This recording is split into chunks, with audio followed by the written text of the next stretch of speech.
আল্লাহ তাআলা প্রত্যেকটা বিষয়ের শ্রেষ্ঠ অংশকে পছন্দ করেন, ভালোবাসেন। রাসূল সাল্লাল্লাহু আলাইহি ওয়াসাল্লাম তার হাদিসে বলেছেন, ইদা সাআলতুল্লাহ, যখন ইদা সাআলা আহাদুকুম, যখন তোমাদের কেউ কিছু চাইবে, তাহলে সেজন্য বেশি বেশি চাই। কারণ সে তো সাধারণ কারো কাছে যাচ্ছে না, সেটা বিশ্ব প্রতিপালক আল্লাহর কাছে যাচ্ছে, তিনি আমি। এজন্য চাইলে বেশি বেশি চাইতে হবে। রাসূল সাল্লাল্লাহু আলাইহি ওয়াসাল্লাম হাদিসে বলেন যে ইদা সাআলতুল্লাহ জান্নাহ, যখন তোমরা আল্লাহর কাছে জান্নাত চাইবে, ফাসআলুহুল ফিরদাউস, তখন তোমরা জান্নাতুল ফিরদাউস চাইবে। তো আমরা যদি আমাদের সালাতের জীবনের দিকে তাকাই, তাদের হিম্মতটা কেমন ছিল, তাদের আশাটা, তাদের স্বপ্ন কেমন ছিল।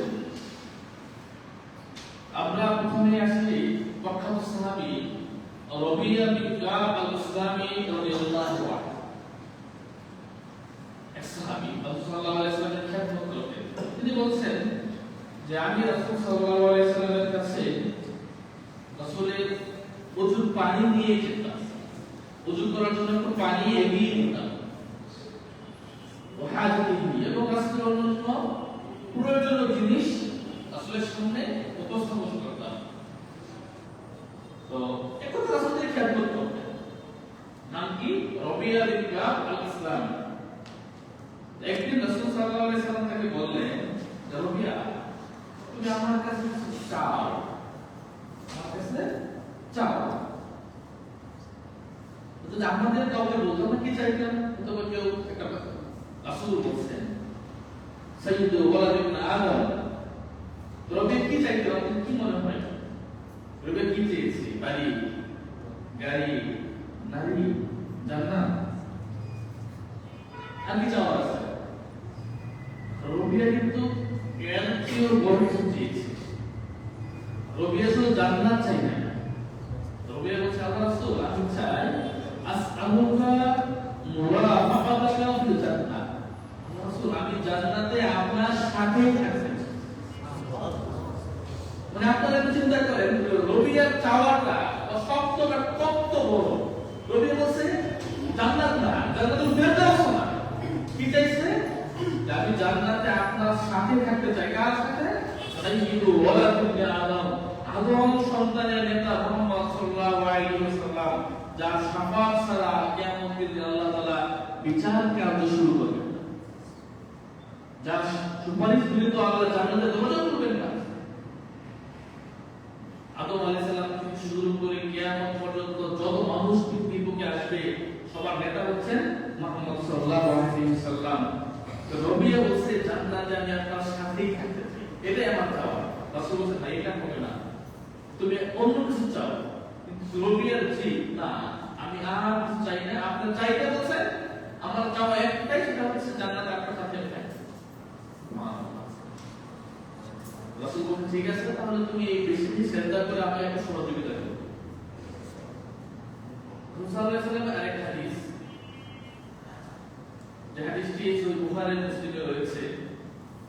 রাসূল সাল্লাল্লাহু আলাইহি ওয়াসাল্লামের প্রখ্যাত সাহাবী আবু হুরায়রা রাদিয়াল্লাহু আনহু থেকে বর্ণিত, তিনি বলেন, রাসূল সাল্লাল্লাহু আলাইহি ওয়াসাল্লাম বলেছেন, মান আনফাকা যাওজাইনি ফি সাবিলিল্লাহ নুদিয়া ফিল জান্নাতি আ'আদা লাহা খায়র, যে ব্যক্তি জোড়ায় জোড়ায় বস্তু আল্লাহর রাস্তায় দান করবে, কিয়ামতের দিন জান্নাতের দরজা সমূহ দিয়ে তাকে ডাকা হবে, আল্লাহ বলবেন, তুমি এই গেট দিয়ে, এই দরজা দিয়ে জান্নাতে প্রবেশ করো। ফামান কানা মিন আহলিস সালাত, যে ব্যক্তি নামাজি হবে, দুইয়া মিন বাবিস সালাত, তাকে ওই নামাজের যে একটা বিশেষ গেট থাকবে। মানে জান্নাতের তো দরজা আছে, গেট আছে, একটা দরজা একটা নাম। একটা দরজার নাম হচ্ছে বাবুস সালাত, আরেকটা দরজার নাম হচ্ছে বাবুল জিহাদ, জিহাদের দরজা। আরেকটা দরজার নাম হচ্ছে রাইয়ান, বাবুল রাইয়ান। আরেকটা দরজার নাম হচ্ছে বাবুস সাদাকা। এরকম জান্নাতের বিশেষ কয়েকটা দরজা আছে, গেট আছে। তো যারা দুনিয়াতে বেশি বেশি নামাজ পড়বে, এখানে বেশি বেশি ব্যক্তিগত উদ্দেশ্য হচ্ছে নফল নামাজ, কারণ জান্নাতে যেতে হলে অবশ্যই ফরজ নামাজ লাগবেই, তাই না? তার মানে এই হাদিসে বোঝাচ্ছে যে ব্যক্তি দুনিয়াতে বেশি বেশি নফল সালাত আদায় করবে তাকে জান্নাতে রাখা হবে ওই বাবুস সালাত, মানে নামাজের একটা বিশেষ দরজা, এই দরজা দিয়ে তাকে জান্নাতে রাখা হবে। আল্লাহ বান্দা তুমি এই দিক দিয়ে জান্নাতে প্রবেশ করবে, এই দরজা দিয়ে। ওমান কানা মিন আহলিল জিহাদ, আর যে ব্যক্তি দুনিয়াতে মুজাহিদ হবে, জিহাদ করবে আল্লাহর রাস্তায় সংগ্রাম করবে, তাকে সেই বাবুল জিহাদ দিয়ে রাখা হবে, জিহাদের বিশেষ দরজা দিয়ে তাকে রাখা হবে। ওমান কানা মিন আহলিস সিয়াম, আর যে ব্যক্তি দুনিয়াতে বেশি বেশি নফল সিয়াম পালন করবে, রোজা রাখবে, তাকে রায়্যান নামক গেট দিয়ে ডাকা হবে। ওমান কানা মিন আহলিস সাদাকা, আর যে ব্যক্তি দানশীল হবে, আল্লাহর রাস্তায় বেশি বেশি দান করবে, তাকে বাবুস সাদাকা, সাদাকার বিশেষ দরজা দিয়ে তাকে জান্নাতে আহ্বান করা হবে, রাখা হবে। তো রাসূল এই হাদিসটা বললেন, এটা বলার পরে আবু বকর রাদিয়াল্লাহু আনহু তিনি বললেন, আল্লাহর রাসূল বিয়া বিয়া উম্মি মা আলা দুনিয়া মিন তিলকাল আবওয়াব মিন দুরুরা ফাল ইদওয়া আহাদুন মিন তিলকাল আবওয়াব কুল্লিহা। তো রাসূল আপনি অনেকগুলো দরজার নাম বললেন, জান্নাতের কয়েকটা গেটের নাম বললেন, তো একই ব্যক্তিকে জান্নাতের সকল দরজা ডাকবে, এটা জরুরি না, আবশ্যক না। যে বাবুস সালাত দরজা, নামাজের দরজা বলবে এই আবু বকর তুমি এদিকে প্রবেশ করো, আবার জিহাদের দরজা বলবে আবু বকর তুমি এদিকে আসো। একই ব্যক্তিকে সকল দরজাতে ডাকা জরুরি না, কারণ একটা ঘরে তিনটা গেট থাকলে যে কোনো একটা গেট দিয়ে ঘরে প্রবেশ করাটাই কি লক্ষ্য। আল্লাহ বলেন ফামান যুকসিহা নার উখিরা জান্নাত ফাকাদ ফাজ, যাকে জাহান্নাম থেকে দূরে রাখা হবে এবং জান্নাতে প্রবেশ করানো হবে, সেটা সফল হবে।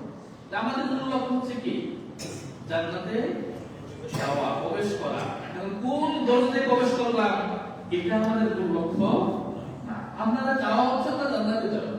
কিন্তু আবু বকরের যাওয়া কিন্তু এটা না। আবু বকর রাসূলকে বলছেন, রাসূল একই ব্যক্তিকে জান্নাতের সবগুলো দরজা ডাকবে, এটা আবশ্যক না।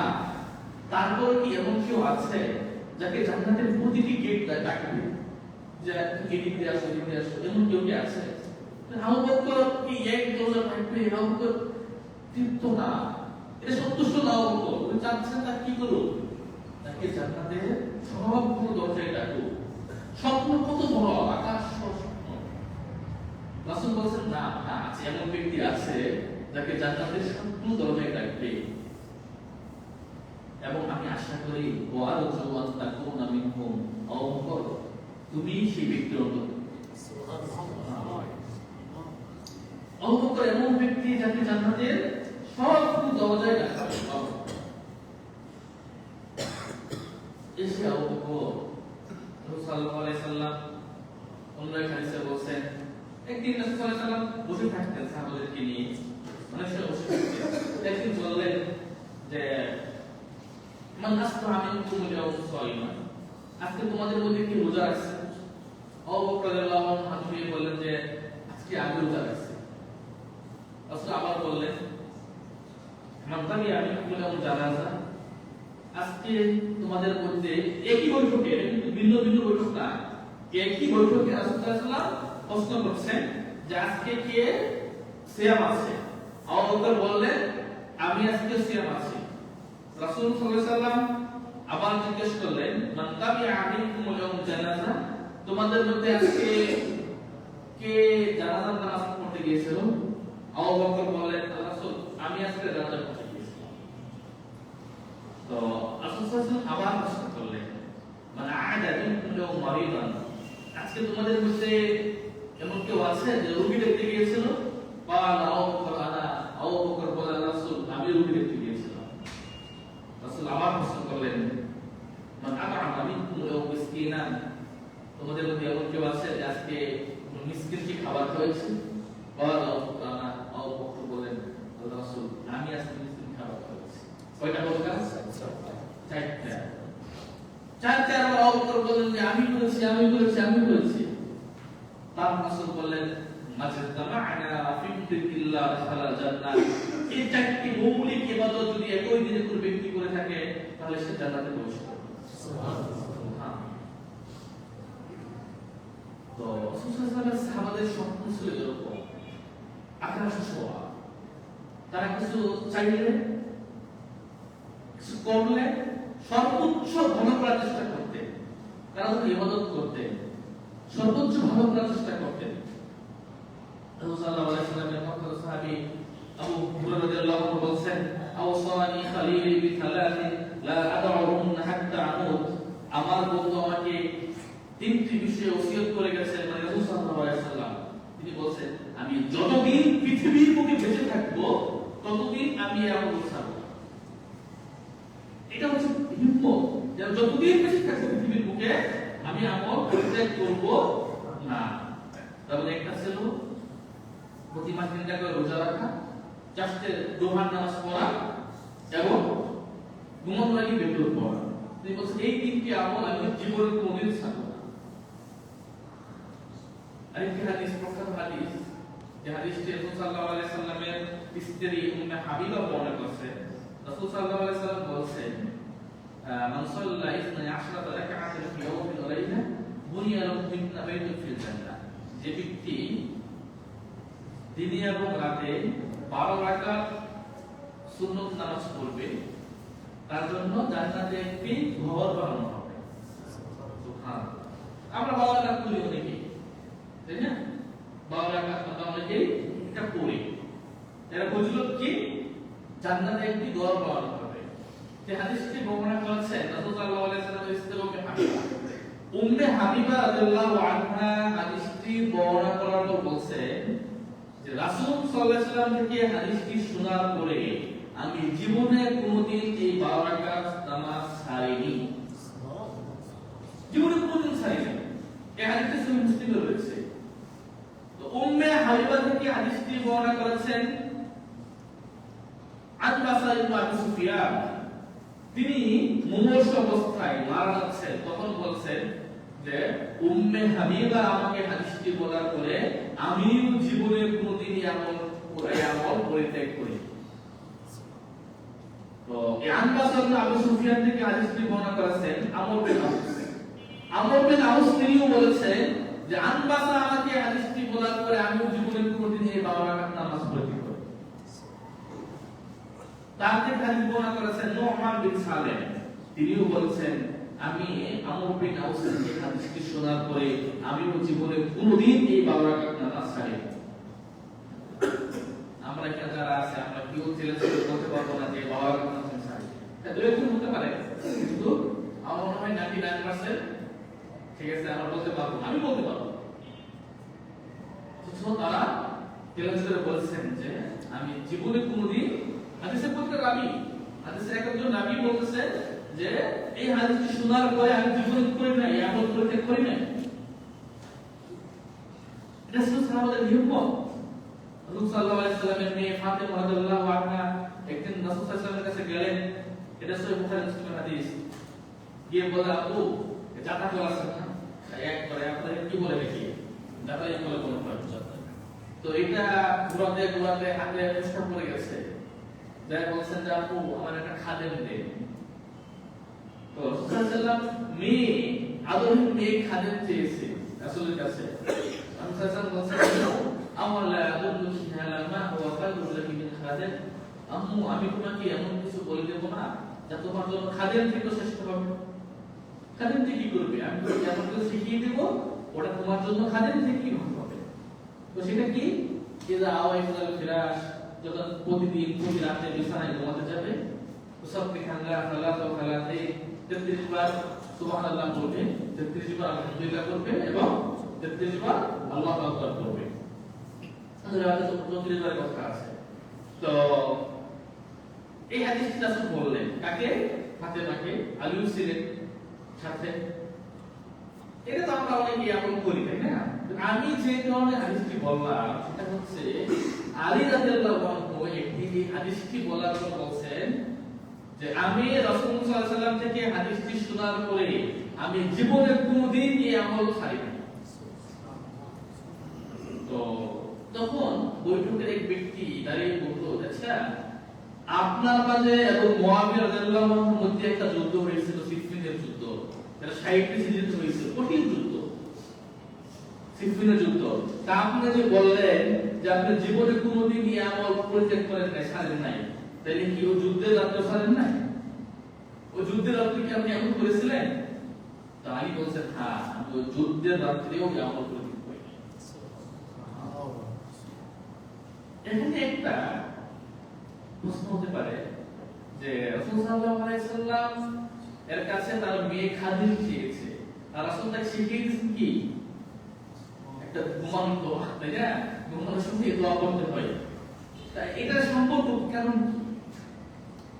আলেমরা বলছে এর কারণ হচ্ছে একজন ব্যক্তি যখন জিকির আজকার করে, জিকির আজকার যখন করে তখন সে শারীরিকভাবে শক্তি পায়, আর যখন জিকির আজকার ছেড়ে দেয় তখন সে শারীরিকভাবে অক্ষম হয়ে যায়।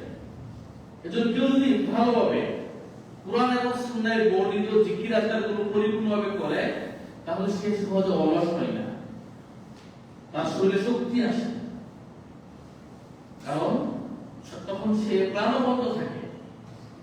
এজন্য জিকির আজকার, সকালবেলা জিকির আজকার আছে আমাদের, গোপন জিকির আজকার, এগুলোর প্রতি আমাদের গুরুত্ব দেওয়া উচিত।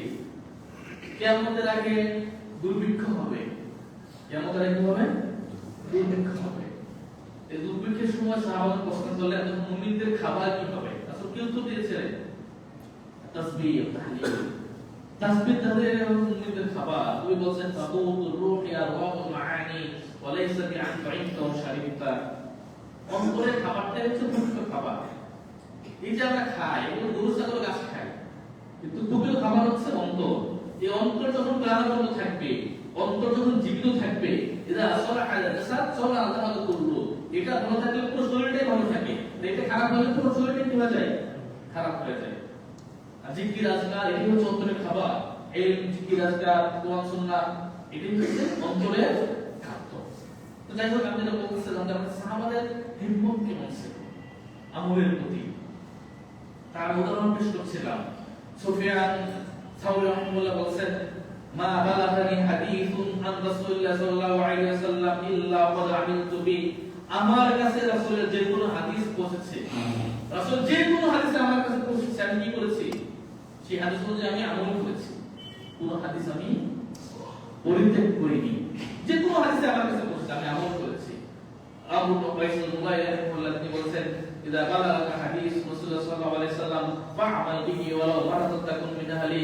যখন তোমার কাছে রাসূলের কোন হাদিস পৌঁছবে তখন জীবনে একবার হলেও তুমি সেটা কি করবে? আমল করবে। নকলের ক্ষেত্রে ফরজ সবসময় করতেই হবে, যদি সে নকল হয়, সুন্নাহ হয়, অন্তত পক্ষে জীবনে একবার হলেও কি করবে? সেটার উপর তুমি আমল করবে। আমরা ইমাম আহমদ রাহিমাহুল্লাহ চিন্তাই না, নাম শুনছেন ইমাম আহমদ, ইমাম আহলুস সুন্নাহ ওয়াল জামাআহ।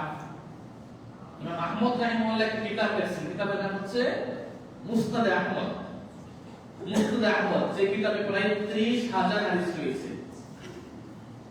তো এই কিতাবটা লেখার পরে ইমাম আহমদ বলছেন যে মা কাতাবতু হাদিসান ইল্লা ক্বাদ আমিলতু বি। আমি যে হাদিসই লিখেছি সেই হাদিস অনুযায়ী আমি কি করেছি? আমল করেছি। আমি একদিন শুনলাম রাসূল সাল্লাল্লাহু আলাইহি ওয়াসাল্লাম শিকা লাগিয়েছেন কাজামা ওয়া'আদাল হাজ্জাল মাদিনা ফাহজাবতু ওয়া'আদাল হাজ্জাল মাদিনা। আমি শুনলাম যে রাসূল সাল্লাল্লাহু আলাইহি ওয়াসাল্লাম নাকি শিকা লাগিয়েছিলেন, শিকা লাগিয়ে হিজামা করে দেওয়া আর কি, যে লাগিয়ে দিয়েছে ওকে 1 দিনার দিয়েছে। আমি এই হাদিসের প্রতি আমল করার জন্য আমিও শিকা রাখছি, শুধু আমল করার জন্য। রাসূলের সুন্নাহ এটা বাস্তবায়ন করার জন্য তিনি কি করলেন? শিকা লাগাইলেন, এবং যে শিকা লাগিয়েছেন তাকে আমি 1 দিনার দিলাম। শুধু পাওয়া যায় ইতিহাসে ইমাম আহমদ শুধুমাত্র একটি হাদিসের উপর আমল করতে পারে না, একটি হাদিসের উপর ইমাম আহমদ আমল করতে পারেনি। সেটা হচ্ছে রাসূল সাল্লাল্লাহু আলাইহি সাল্লাম তার আরোহীর উপর, বাহনের উপর চড়ে, রুটের উপর চড়ে কি করেছিলেন? তওয়াফ করেছিলেন। আর ইমাম আহমদ রাহিমাহুল্লাহ বয়স বেশি হওয়ার কারণে, বৃদ্ধ হওয়ার কারণে তিনি কি করতে পারেন নাই? এই যানবাহনের উপর চড়ে তিনি তওয়াফ করতে পারেননি। এই হাদিসটার উপর ইমাম আহমদ আমল হয় নাই। এছাড়া যত হাদিস ইমাম আহমদের কাছে বলছে তিনি কি করেছেন? আমল করেছেন। সাহাবাদের ইমামদের উম্মত, সেই ইলমের ক্ষেত্রে, ইবাদতের ক্ষেত্রে, আমলের ক্ষেত্রে, সব ক্ষেত্রেই আমরা ইবনে ওমর রাদিয়াল্লাহু আনহুকে চিনি, তাই না? ইবনে ওমর একদিন রাসূল সাল্লাল্লাহু আলাইহি সাল্লাম ইবনে ওমরকে বললেন, একটা বড় হাদিস, একটা সত্যের কথা জানাইলেন, রাসূল বললেন যে নি'মা রাজুল আব্দুল্লাহ ইবনে ওমর, কতই না উত্তম ব্যক্তি আব্দুল্লাহ ইবনে ওমর, যদি সে লা ইউসাল্লি বিল লাইল, যদি রাতে নামাজ পড়তো, যদি রাতের নামাজ পড়তো সে কত উত্তম ব্যক্তি না হতো আরো।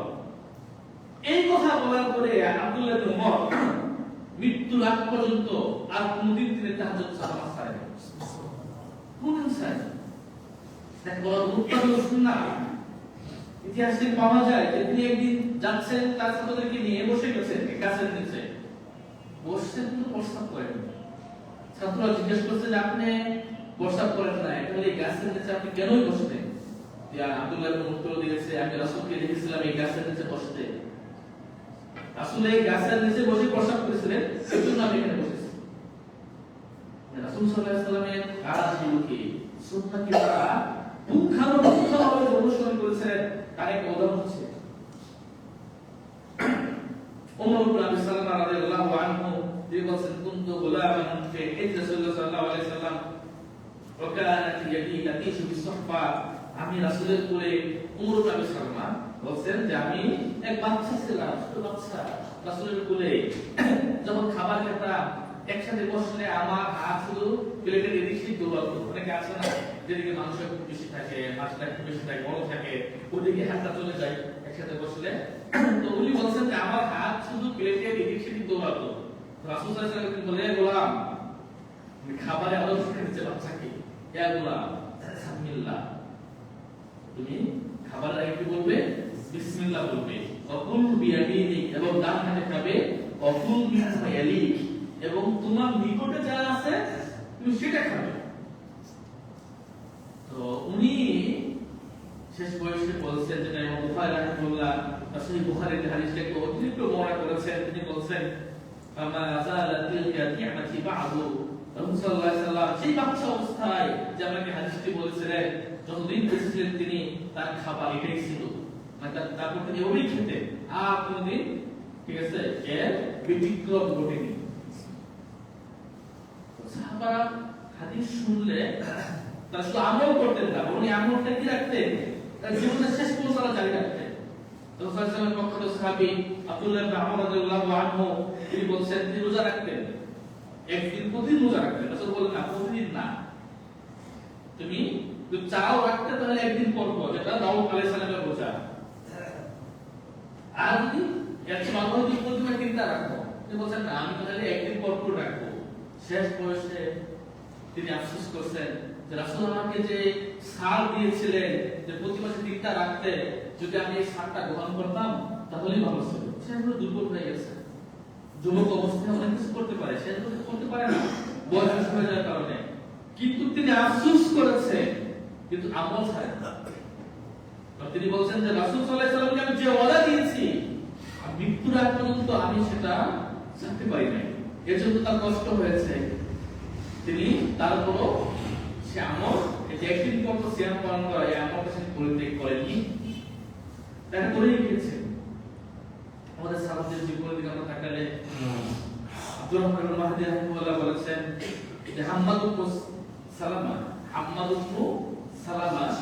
যদি হাম্মাদ ইবনে সালামাকে বলা হতো যে আপনি তো আগামীকাল মারা যাবেন, যদি আপনাকে কাউকে বলা হয়, ডাক্তার বলে দেয় যে আপনার হায়াত আরেকদিন আছে, কি করবো?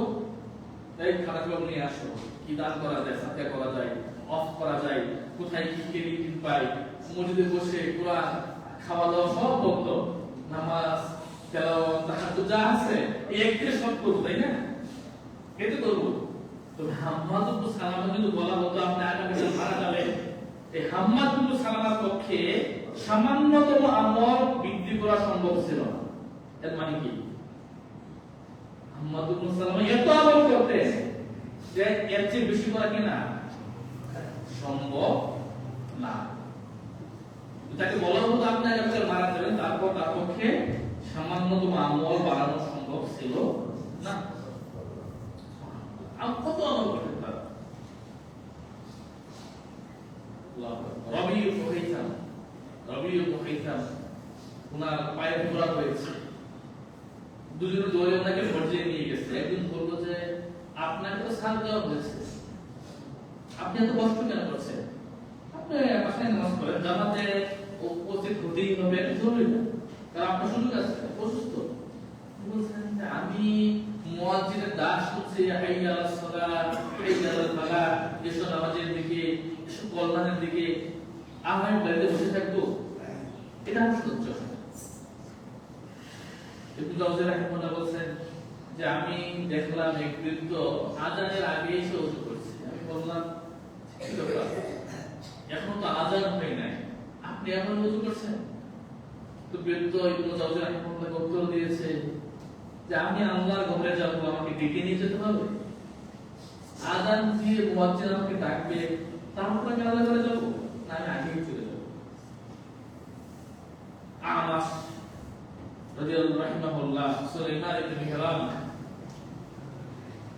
বিখ্যাত মুহাদ্দিস, ওকি রাহিমাহুল্লাহ বলেন যে আমি দীর্ঘ 70 বছর যাবত আমাস রাহিমাহুল্লাহ নামাজের তাকবীরে তাহরিমা করে। তাকবীর কারণে ইমাম সাহেব তাকবীর দেয়, আল্লাহু আকবার, এটা ছুটে নেয়। কত বছর? 70 বছর যাবত তাকবীরে তাহরিমা ছুটে নেয়। তিনি নিজেই বলছেন যে আমি নিজে ওনার কাছে 60 বছর আসা যাওয়া করেছি, আমি দেখেছি ওনাকে পর্যবেক্ষণ করেছি, আমি কোনদিন এই 60 বছরের মধ্যে কোনদিন আমি এক ওয়াক্ত নামাজটা কাজ করতে দেখিনি, কখনো দেখিনি। সাইদ মুসাইয়িব রাহিমাহুল্লাহ কি বলছেন যে 40টা বছর আমার এমন গিয়েছে, এই 40 বছরের মধ্যে আমার নামাজের তাকবীরের তাহরিমা ছিল না। শুধু তাই না, এই 40 বছর আমি নামাজে কারো পীর দেখিনি, কার দেখিনি। তার মানে কি? প্রথম কাতারে ছিলেন। তার মানে তিনি সবসময় কি প্রথম কাতারে ছিলেন, এই কারণে কারো কার বা পীর দেখার প্রয়োজন পড়েনি তার।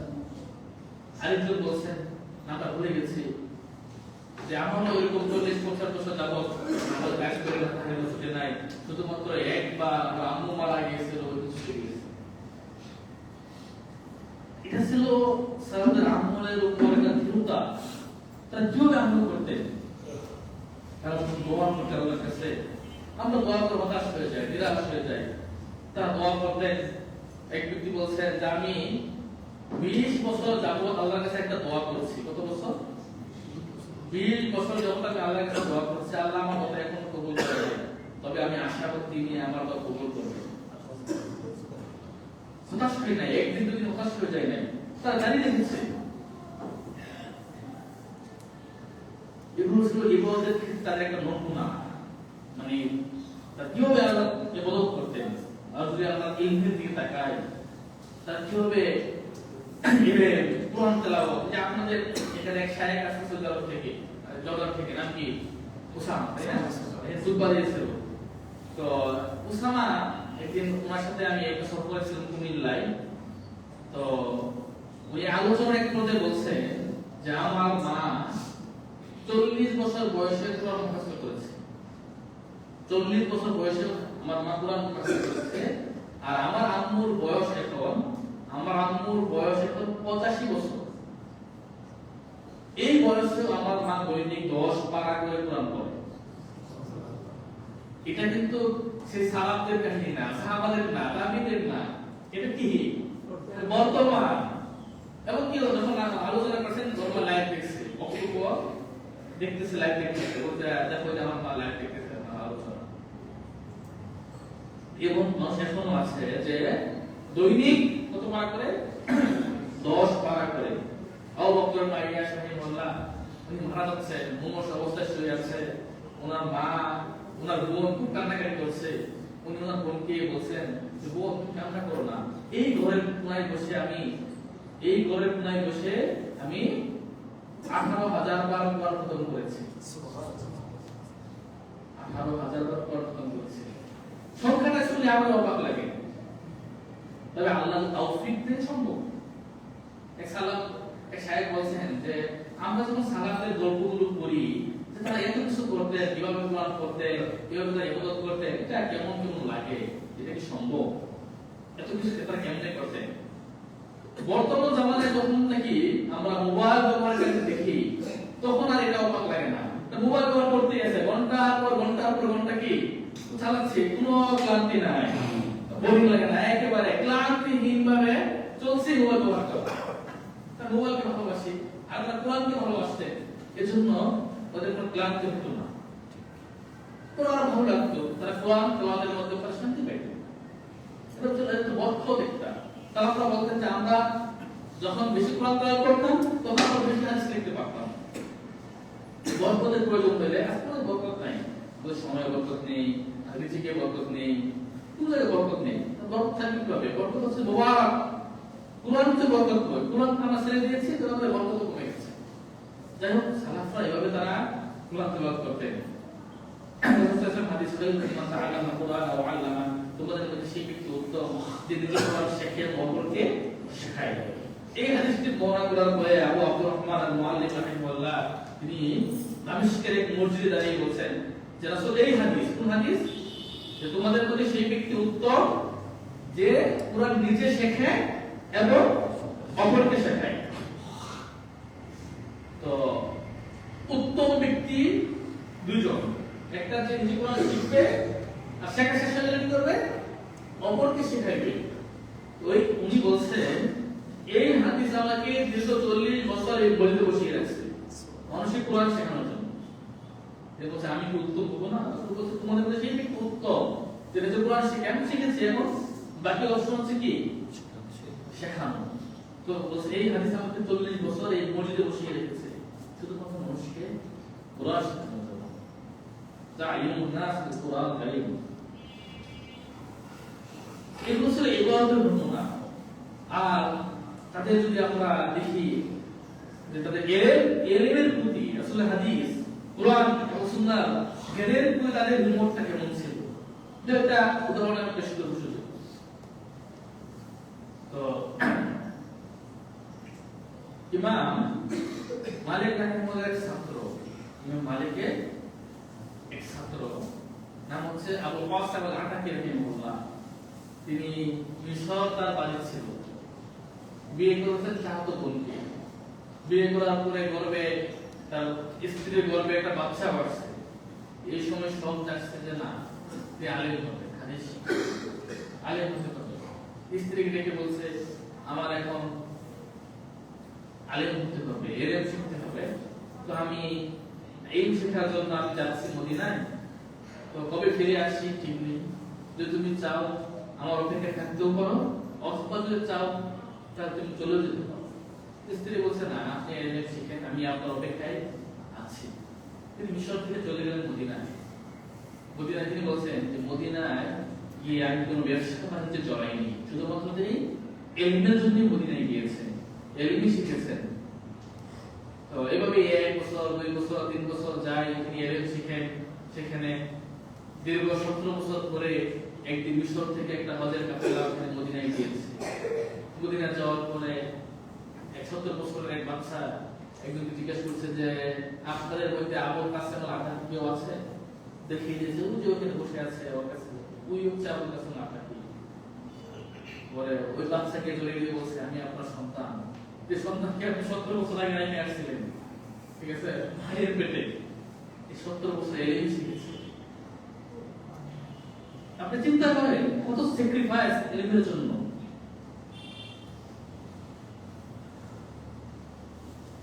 হিশাম আম্মার বলছেন বারা আবি বাইতান লাহু বি20 দিনারান ওয়াজাতানি লিতলবিল ইলম।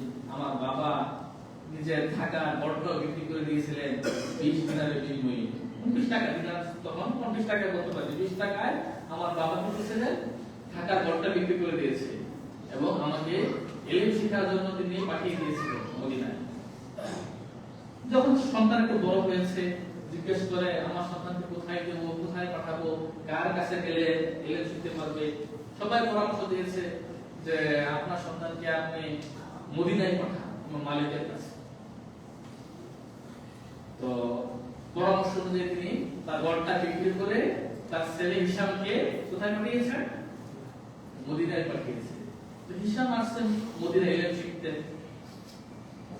সেই মিশর থেকে ইলম শিখতে আসছে।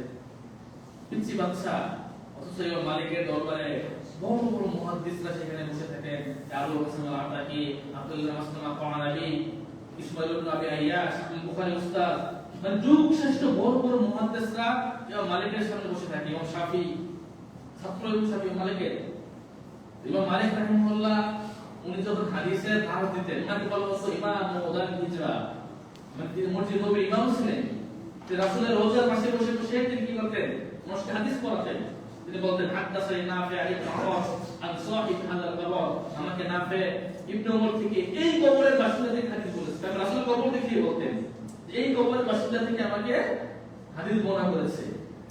তো উনি হাদিসের দার্সে যাওয়ার আগে, ক্লাসে যাওয়ার আগে গোসল করতেন।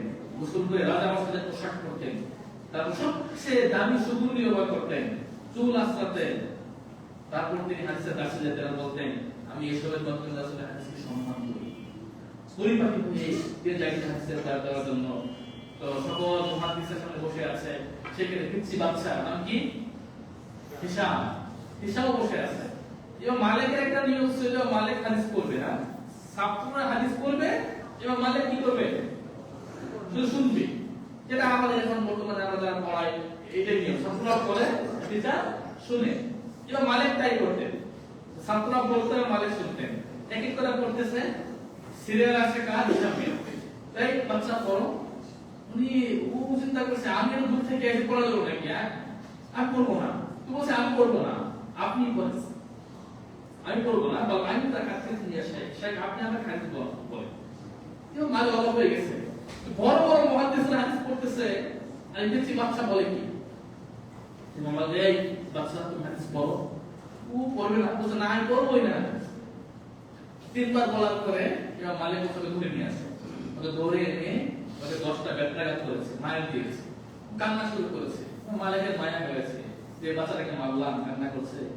তার জিজ্ঞাসা করছে কাছে ডেকে তুমি কি খুব ব্যথা পেয়েছো? বলছে বলছে আপনি আমাকে 10টা বাড়ি দিয়েছেন, এই কারণে আমি কান্না করছি না। তো আমার কান্না করার উদ্দেশ্য এটা না। আমি কান্না করছি এজন্য যে আমার বাবার বাড়ির দাম হচ্ছে মাত্র 10টা ব্যাগ। আমার বাবা যে আমাকে নিজের বাড়ি বিক্রি করে পাঠিয়েছে আপনার কাছে, তার বিনিময়ে আমি একটা হাদিস শিখলাম না, পাইলাম বিনিময়ে কি?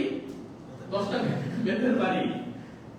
মালিক অবাক হয়ে গেছে, এই কাহিনী। তো বলছে বাচ্চা তুমি আমাকে ক্ষমা করে দাও। বলছে না ক্ষমা করবো না, তবে ক্ষমা করতে পারে একটা শর্তে, আপনি আমাকে 10টা হাদিস শোনাবেন। আপনি আমাকে নিজের মুখ থেকে 10টা হাদিস শোনাবেন, তাহলে আমি কি আপনাকে ক্ষমা করতে পারি। এবার ইমাম মালিক রাজি হয়ে গেলেন, ঠিক আছে। সবাই খুশি হয়ে গেছে। কেন খুশি হলো সবাই? কারণ আজকে তারা ইমামের মুখ থেকে হাদিস শুনতে পারে। এই বাচ্চার কারণে, হিসাবের কারণে তারা আজকে ইমাম মালিক রাহিমাহুল্লাহ মুখ থেকে তারা হাদিস শুনতে পারবে, তারা খুশি হতে।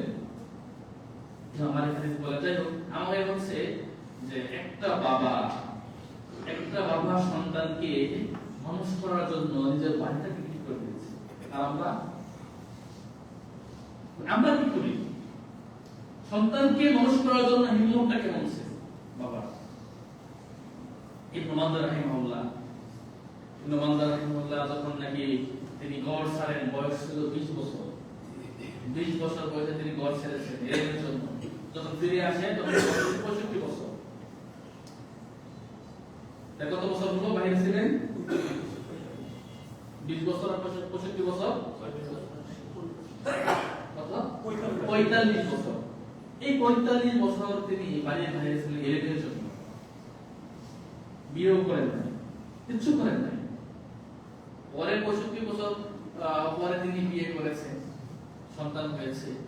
আমরা এখন ইতিহাস থেকে পাই যে হাদিসের যে রাবি, যারা হাদিস বর্ণনা করেছে, একক পরিবারে সবচেয়ে বেশি রাবি ছিল ইবনে মানদার পরিবারে। এমনকি ইব্রাহিম বলছেন যে 200 বছর পর্যন্ত ইবনে মানদার পরিবারে হাদিসে এত রাবি পাওয়া যায়, অন্য কোন পরিবারে এত রাবি পাওয়া যায় না। এটা শুরু করে দিয়েছে কি ইবনে মানদা। জীবনটা শেষ করে দিয়েছেন কি জন্য? হাদিসের জন্য। আমরা তাফসীরের নাম শুনছি, একটা তাফসীর আত-তাবারী, হ্যাঁ, তাফসীর আত-তাবারী, ইবনে জারীর আত-তাবারী রাহিমাহুল্লাহ, উনি 40 বছর, এক বছর না 40 বছর এমন ছিল যে প্রতিদিন উনি 40 পৃষ্ঠা করে লিখতেন। 40টা বছর প্রতিদিন 40 পৃষ্ঠা করে তিনি লিখতেন।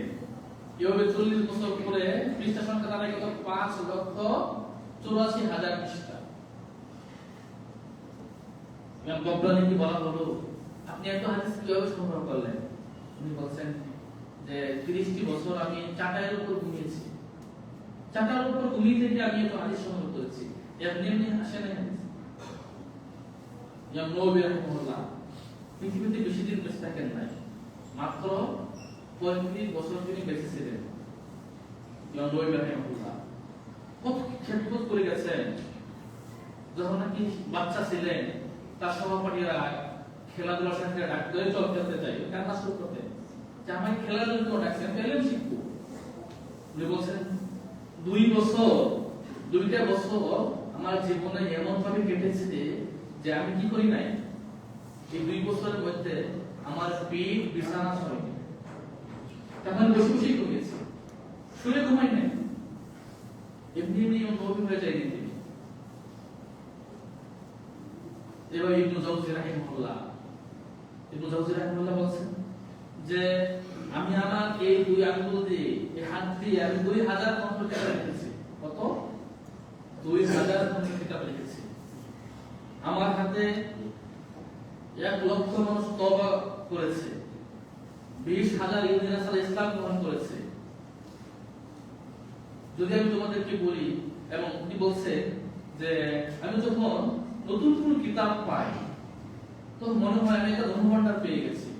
যদি আমি বলি যে আমি প্রায় 20,000 খন্ড কিতাব পড়েছি, এটা আপনাদের কাছে বেশি মনে হবে, তবে ওয়ান আবার আলাদা কিছু আজও আমি পড়তেই থাকি। ইবনে জাওজি রাহিমাহুল্লাহ বলছেন। তারপর শেষে তিনি একটা ছাত্রদেরকে চমৎকার কথা বলছেন। তিনি বলছেন যে যদি তোমরা সবাই জান্নাতে যাও, জান্নাতে গিয়ে আমাকে খুঁজে না পাও, তাহলে তোমরা আল্লাহকে একটু বলবে, আল্লাহ আপনার বান্দা ইবনে জাওজি তো আমাদেরকে আপনার কথা স্মরণ করিয়ে দিত, আজকে তাকে দেখতে পাচ্ছি না, উনি কোথায়?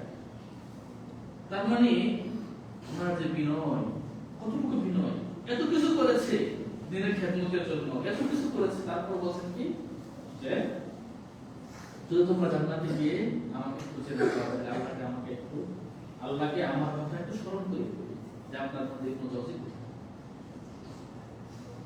ইমাম বুখারী রাহিমাহুল্লাহ, এই যে আমরা এত হাদিস খালি সহিহ বুখারী নাম শুনলে আমরা বলি হাদিসটা সহি, তাই না? এই ইমাম বুখারী রাহিমাহুল্লাহ এমনি কি চলে আসছে। বেচারা ইমাম বুখারী রাহিমাহুল্লাহ সহিহ বুখারী লিখছেন কত বছরে? দীর্ঘ 16 বছরে, 31 বছর না, 16টা বছর পরিশ্রম করে তিনি বুখারী লিখছেন। প্রতিটি হাদিস লেখার আগে তিনি কি করছেন? আল্লাহর কাছে নামাজ পড়ছেন 2 রাকাত, ইস্তেখারা করেছেন, তারপর তিনি হাদিস লিখছেন। এই ইমাম বুখারী রাহিমাহুল্লাহ বলেন, আমি যখন উস্তাদ আবু ইবনে ইয়াজার কাছে তিনি যান, তখন তার টাকা পয়সা সব শেষ হয়ে যায়। ইমাম বুখারী সব টাকা পয়সা শেষ হয়ে যায়। বলছেন তারপর আমি এই জমিনের ঘাস তৃণলতা খেয়েছি। 3 দিন পরে এক ব্যক্তি আসলো, একটা থলে দিয়ে বলবো, এই থলে কিছু সাহায্য খরচ করো। আল্লাহ মুখে করে আসছে, আল্লাহ কিন্তু পাঠিয়ে দিয়েছে, দাও দিয়ে দিয়েছে। কিন্তু এই 3 দিন তিনি কি করেছেন? তিনি ঘাস খেয়ে, কিন্তু লতা পাতা খেয়ে থেকেছেন। যারা আজকে আমাদের ইমামরা, মুহাদ্দিসরা, আলেমরা, তারা যেরকম ছিলেন, ইলমের জন্য পরিশ্রম করেছেন, এই কর্মের জন্য তাদের যে হিম্মত ছিল, আমলের ক্ষেত্রে যে হিম্মতটা তেমন ছিল। এবং ইবনে তাইমিয়া রাহিমাহুল্লাহ, আপনারা ইবনে তাইমিয়ার নাম শুনছেন তাই না? ইবনে তাইমিয়া রাহিমাহুল্লাহ বেচারা জীবনটা অনেক সময় জেলেই কাটছে, জেলে জীবন কাটছে। এমনকি যখন নাকি ওনাকে ইস্কান্দারিয়া জেল থেকে বের করা হয়, তখনও হাতে কি করা ছিল? হাত করা পড়া ছিল। উনি জেলখানা যাওয়ার পরে উনি লিখতে খাতা কলম কিনে নিয়েছে, উনি ময়লা দিয়ে দেওয়া লেখা শুরু করছেন। এই জন্য জেলখানা বন্দি করে উনি কি করেছে? হাতে হাত করা পড়াইছে, তো দেখতে না পারে। উনি সারা জীবন কোরআন এবং সুন্নাহর খেদমত করে গেছেন। শেষ বয়সে বলছেন নাদিমতু আলা আদইয়া ওয়াকাতি মিন গায়রি মাআনিল কুরআন। আমার মৌলিক জেলখানায় গিয়ে 80 বার কোরআন খতম করেছেন। কতবার? 80 বার কোরআন খতম করেছেন জেলখানায়। তারপর বলছে যে তারপর কোরআনের স্বাদ, আগে তো তার ওনার কাছে কোরআনের স্বাদ ছিল, আরো কোরআনের স্বাদ তিনি এত পেয়েছেন, তিনি বলছেন যে আজকে আমার আফসোস হচ্ছে আমি আমার জীবনটা কোরআন ছাড়াই কাটিয়ে দিয়েছি। কোরআনের ব্যাখ্যা বিশ্লেষণ, কোরআন তাফসীর, অনুধাবন, তাদাব্বুর এগুলো না করে মনে হয় নাদিমতু আলা আদইয়া ওয়াকাতি, তিনি বলছেন আমি আমার সময়গুলো নষ্ট করার জন্য আমি আফসোস করছি। কেন? মিন গায়রি মাআনিল কুরআন, আমার সময়গুলো মনে হয় কোরআন ছাড়া নষ্ট হয়ে গেছে। অথচ ওনার জীবনটা ছিল কি? কোরআন। তো এই আমল, ইবাদত সব ক্ষেত্রে সালাফ হচ্ছে আমাদের আদর্শ।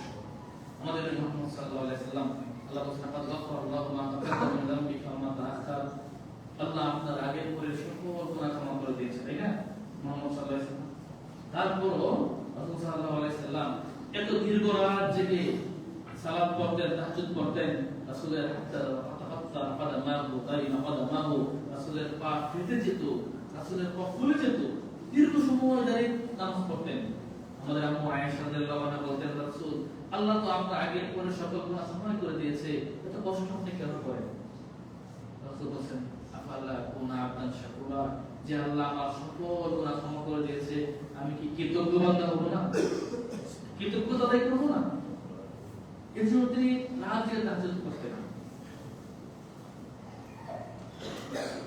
তো এক ব্যক্তি যাকে আল্লাহ এত সম্মান দিয়েছেন, শুধুমাত্র কৃতজ্ঞতার জন্য এত কিছু করতেন, আর আমরা আমাদের কতটুকুই বা আমল আছে, কতটুকু আমাদের সব আছে?